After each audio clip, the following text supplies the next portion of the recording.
भारत माता की, भारत माता की।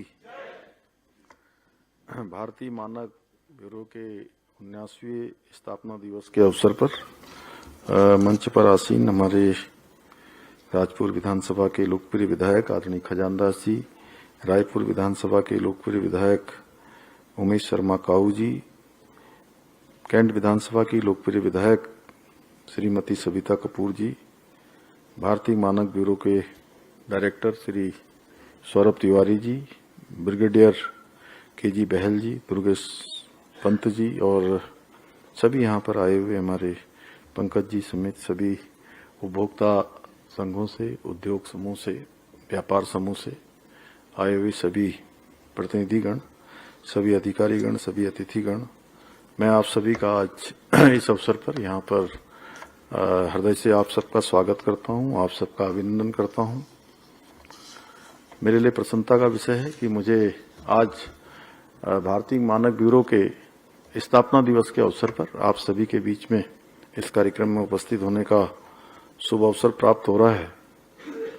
भाइयों बहनों, भारतीय मानक ब्यूरो पिछले 79 वर्षों से देश में गुणवत्ता, विश्वसनीयता, उपभोक्ता संरक्षण की दिशा में निरंतर कार्य करते हुए गुणवत्ता ही पहचान के मंत्र को साकार कर रहा है।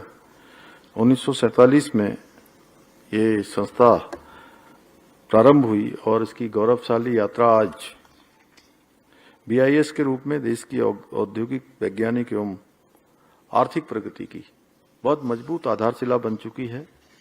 मानकीकरण, प्रमाणीकरण, गुणवत्ता परीक्षण के माध्यम से BIS न केवल उद्योगों को वैश्विक प्रतिस्पर्धा के योग्य बना रहा है, बल्कि आम नागरिकों के जीवन में भी सुरक्षा, भरोसे और संतुष्टि के भाव को मजबूत कर रहा है। भारतीय मानक ब्यूरो ने पिछले 8 दशकों में न केवल उपभोक्ताओं की सुरक्षा सुनिश्चित की है, बल्कि उद्योग, व्यापार और सेवा के क्षेत्र को भी मजबूती प्रदान करने का काम किया है। इसलिए यदि मैं कहूं कि भारतीय मानक ब्यूरो आज भारत में गुणवत्ता आधारित संस्कृति का आधार स्तंभ बन गया है, तो इसमें कोई अतिशयोक्ति नहीं होगी। भाइयों बहनों, किसी भी देश की आर्थिक प्रगति, औद्योगिक प्रगति और वैश्विक प्रतिष्ठा इस बात पर निर्भर करती है कि वहां बनने वाले उत्पाद और सेवाएं कितनी सुरक्षित, टिकाऊ और मानकों के अनुरूप हैं। ये सुनिश्चित करने का काम आप लोग करते हैं, क्योंकि जब कोई नागरिक किसी उत्पाद पर ISI मार्क देखता है तो उसे भरोसा हो जाता है कि उत्पाद गुणवत्ता और सुरक्षा के सभी मानकों पर खरा उतरेगा। यही विश्वास भारतीय मानक ब्यूरो की सबसे बड़ी उपलब्धि और उसकी साख का प्रतीक है। भाइयों बहनों, आज मानकीकरण का दायरा केवल उद्योगों तक सीमित नहीं रह गया है, बल्कि यह कृषि के क्षेत्र, स्वास्थ्य के क्षेत्र, सुरक्षा, ऊर्जा, जल संरक्षण, आपदा प्रबंधन और डिजिटल सेवाओं जैसे महत्वपूर्ण क्षेत्रों तक इसका विस्तार हो चुका है। मुझे खुशी है डिजिटल सुरक्षा, मेडिकल डिवाइसेस, ड्रोन, इलेक्ट्रॉनिक वाहन, रिसाइकलिंग सामग्री, हरित ऊर्जा जैसी उभरती हुई तकनीकों के लिए समयानुकूल मानक निर्धारित कर भारतीय मानक ब्यूरो आने वाली पीढ़ियों के लिए एक सुरक्षित भविष्य की नींव बनाने का काम कर रहा है। आज भारतीय मानक ब्यूरो इकोलॉजी और इकोनॉमी के बीच संतुलन स्थापित कर सतत विकास की दिशा में भी बहुत महत्वपूर्ण भूमिका निभा रहा है। मुझे बताया गया कि हमारे प्रदेश में भी मानक ब्यूरो विभिन्न विभागों में, जैसे हमारे यहाँ PWD, MDDA, UPCL, आपदा प्रबंधन के साथ समन्वय करते हुए इन सभी को मानकीकरण की दिशा में जागरूक और सशक्त बनाने का महत्वपूर्ण कार्य कर रहा है। मुझे खुशी इस बात की है कि भारतीय मानक ब्यूरो के देहरादून कार्यालय द्वारा जन जागरूकता अभियान, शैक्षणिक संस्थानों के सहयोग एवं उद्योगों के साथ समन्वय स्थापित करके गुणवत्ता के प्रति समाज में एक सकारात्मक वातावरण तैयार कर रहा है।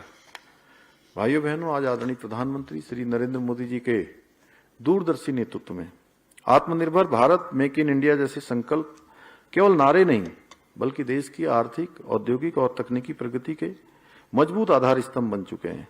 आदरणीय प्रधानमंत्री जी का स्पष्ट विजन है कि भारतीय उत्पाद विश्व में गुणवत्ता का मानदंड बने। इस लक्ष्य की प्राप्ति में आप लोगों की भूमिका महत्वपूर्ण है।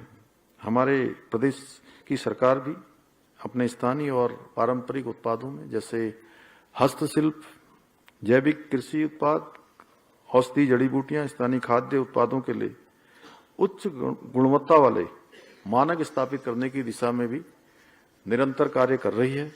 वहीं हम हाउस ऑफ हिमालयाज ब्रांड के माध्यम से एक एम्ब्रेला ब्रांड बनाकर हमारे जो स्थानीय उत्पाद हैं उन सभी को विश्व स्तरीय पहचान दिलाने की दिशा में भी महत्वपूर्ण काम कर रहे हैं।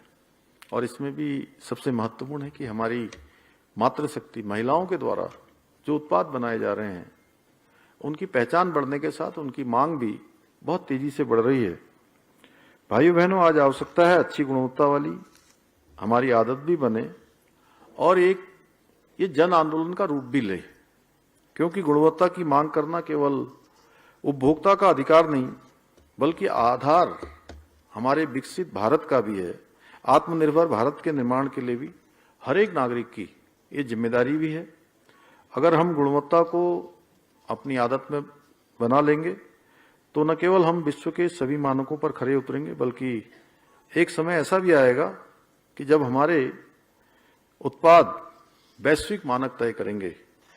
मुझे पूरा विश्वास है कि भारतीय मानक bureau one nation one standard की नीति के साथ हमारे देश को वैश्विक मानकों की दौड़ में शीर्ष पर ले जाने पर अपना योगदान देता रहेगा। और हम सभी मिलकर आदरणीय मोदी जी के 2047 तक भारत को विकसित बनाने का जो उनका संकल्प है उस संकल्प में अपना योगदान देंगे और अवश्य रूप से हम इसमें सफल होंगे। आज भारतीय मानक ब्यूरो द्वारा वैज्ञानिक चेतना को भी मजबूत बनाने के लिए उसको विकास, व्यवहारिक उपयोगिता को समाहित करने की भी आवश्यकता को रेखांकित किया गया है। अतः मैं कुछ तथ्यों से भी आपको सबको अवगत कराना चाहता हूं कि पहली बार राज्य में विज्ञान एवं प्रौद्योगिकी एवं नवाचार नीति STIP 2025 लागू की गई है। पहली बार राज्य के 13 जनपदों के 95 ब्लॉकों में 180 स्टेम विज्ञान, तकनीकी, इंजीनियरिंग एवं गणित आधारित प्रयोगशालाएं स्थापित की जा चुकी हैं। पहली बार राज्य के सभी जनपदों में ब्लॉकों में science and technology premier league का आयोजन किया जा रहा है जिसमें सैकड़ों छात्र लाभान्वित हो रहे हैं। पहली बार राज्य के सभी 13 जनपदों में प्रत्येक जनपद में एक लैब ऑन व्हील्स इसकी शुरुआत की जा चुकी है। पहली बार राज्य के विभिन्न विश्वविद्यालयों एवं अन्य केंद्रों में 60 पेटेंट सूचना केंद्र यानी पेटेंट इंफॉर्मेशन सेंटर स्थापित किए जा चुके हैं।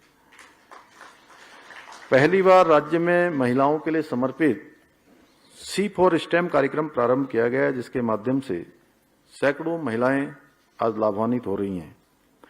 पहली बार सीमांत जनपदों के लिए विज्ञान प्रौद्योगिकी आधारित सीमांत क्षेत्र विकास परिषद का गठन किया गया है। पहली बार हिमालय राज्यों से उत्तराखंड राज्य के समन्वय हेतु एक उच्च स्तरीय समिति का गठन किया गया है जो सभी हिमालय राज्यों से मिलजुल कर वहां की चुनौतियों से वाकिफ होकर समन्वय का काम मिलजुल कर करेंगे। पहली बार पर्वतीय सीमांत जनपदों में विज्ञान महोत्सव का आयोजन किया गया है। इस वर्ष यह महोत्सव अभी हाल ही में रुद्रप्रयाग जनपद में आयोजित किया गया था। पहली बार राज्य सरकार ने सभी जनपदों में विज्ञान प्रौद्योगिकी एवं नवाचार केंद्रों की स्थापना हेतु बजट आवंटित किया है। पहली बार राज्य में विज्ञान रेडियो 88.8 मेगाहर्ट्ज के माध्यम से विज्ञान प्रौद्योगिकी एवं नवाचार आधारित कार्यक्रम जल्दी ही प्रारंभ किए जाएंगे। पहली बार देहरादून में देश की 5वीं साइंस सिटी के निर्माण को उल्लेखनीय गति मिली है। भारत सरकार के 60% और राज्य सरकार के 40% के संयुक्त सहयोग से लगभग 175 करोड़ रुपए की धनराशि से इस साइंस सिटी का निर्माण किया जा रहा है जिसमें राज्य सरकार द्वारा अपना राज्यांश भी जारी कर दिया गया। मैं तो आप सब लोगों से अनुरोध करूंगा कि जहां ये साइंस सिटी का निर्माण हो रहा है एक बार जरूर अपने बच्चों को, आसपास के लोगों को और आप सब लोग जरूर एक बार उसको देखने भी अवश्य जाएं। पहली बार राज्य में विज्ञान रेडियो 88.8 मेगाहर्ट्ज की स्वीकृति प्राप्त हुई है। पहली बार राज्य में महिला प्रौद्योगिकी केंद्र स्थापित किए जा रहे हैं। पहली बार राज्य में केंद्रीय संस्थानों के साथ विज्ञान प्रौद्योगिकी एवं नवाचार आधारित संवाद स्थापित किए जा रहे हैं। पहली बार आपदा प्रबंधन में सिलक्यारा विजय अभियान ने विजय प्रौद्योगिकी आधारित अत्याधुनिक रेस्क्यू मॉडल पेश किया गया है, जिस पर आधारित विश्व आपदा प्रबंधन सम्मेलन का आयोजन किया गया है। कोई भी क्षेत्र या कोना ऐसा नहीं है जहां वह शोध हो, परियोजनाएं हो या नवाचार हो जिसे हमने पूरी तरह से कवर न किया हो, बल्कि 95 ब्लॉकों एवं 13 जनपदों में विज्ञान प्रौद्योगिकी नवाचार को पहुंचाने का कार्य किया है।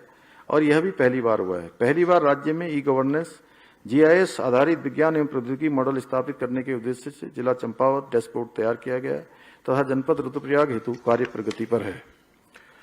ये सभी काम राज्य में मानकों के साथ आगे बढ़ाए जा रहे हैं।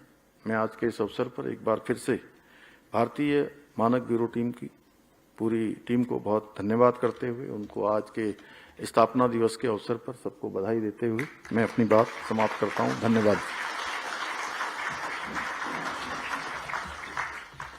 बहुत बहुत धन्यवाद।